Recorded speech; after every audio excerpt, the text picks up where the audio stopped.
Positive to the house battery, positive to the starting battery, and shared ground. That's really all you need to make this thing work. What is up, guys? 70 Savage here, coming at you today with a quick video. Today we are going to be talking about how to keep your Sprinter battery charged up and ready to start. If you have a Sprinter van or a Sprinter camper, you're probably aware of the problem that most of us have where the battery kind of just dies. The battery on these Sprinter vans dies faster than any other car I've ever had by like an order of magnitude. So up until this point, I've been trying different solutions like trickle chargers that plug into the wall, and those solutions work pretty well, but they all have slight inconveniences or problems. In Tahoe, when it snows in the winter, my trickle charger that was plugged into the wall ended up shorting out, and then my battery died anyway, which cost me a few $100s to buy a new one, and it was a pain in the butt. So I've been on the hunt for finding a trickle charging solution that doesn't require any inconvenience or maintenance whatsoever, something that just keeps the batteries charged that I never have to think about again.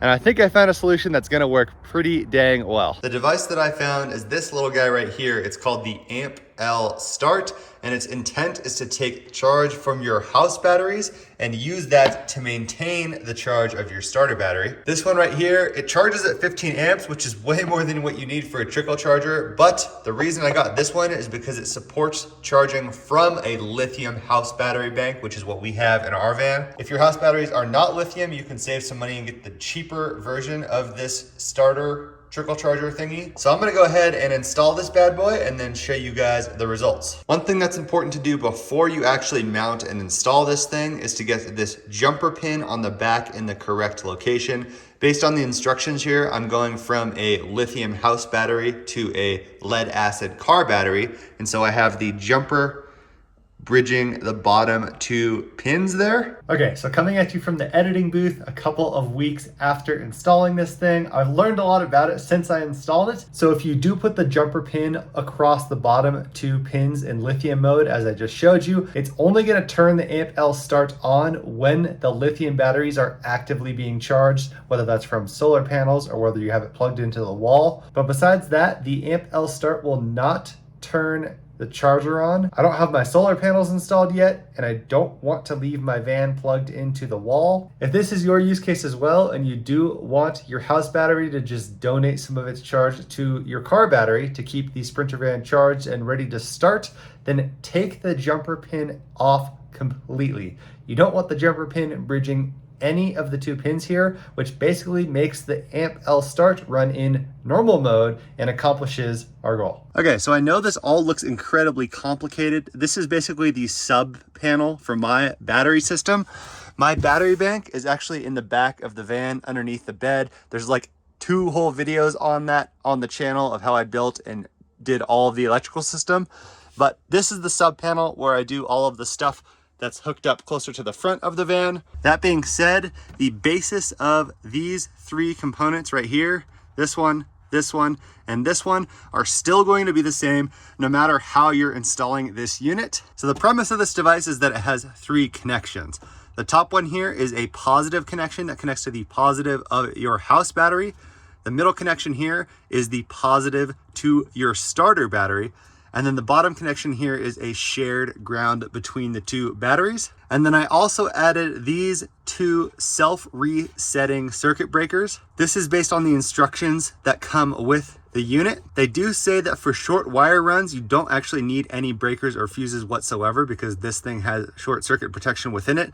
That being said, I wanted to be a little bit extra safe. These are 20 amp self-resetting circuit breakers for 12 volt systems. I'll put links to these in the description below. So in my case here, I have this top terminal of the AmpL Start going to one side of the circuit breaker, and then the other side of the circuit breaker basically goes to my house battery system.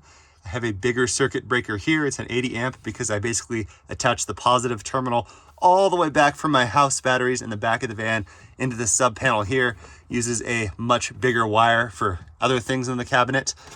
But attaching it to this side of this breaker is basically the same thing as if I were to run this wire all the way back and attach it to one of the positive terminals on the battery bank. Similar situation for how I connected it to my starting battery. I have this little tiny red wire from the middle terminal of the AmpL Start into a 20 amp circuit breaker. And then I have this wire, which attaches the other side of the 20 amp breaker into the bigger circuit breaker with this large wire that runs directly to the positive terminal of the starting battery. And then for my ground, I just decided to run this small black wire down here, and it attaches to the negative post of the starter battery, which is where this fatty wire right here runs. But in my case, I have a shared ground between the house battery and the starter battery. They're both grounded to the chassis. Hopefully everything outside of these three devices right here didn't add too much confusion. Positive to the house battery, positive to the starting battery, and shared ground. That's really all you need to make this thing work. And believe it or not, that pretty much sums everything up to install the Amp L Start. And because I was too lazy to edit and upload this video in the past couple weeks since I installed it,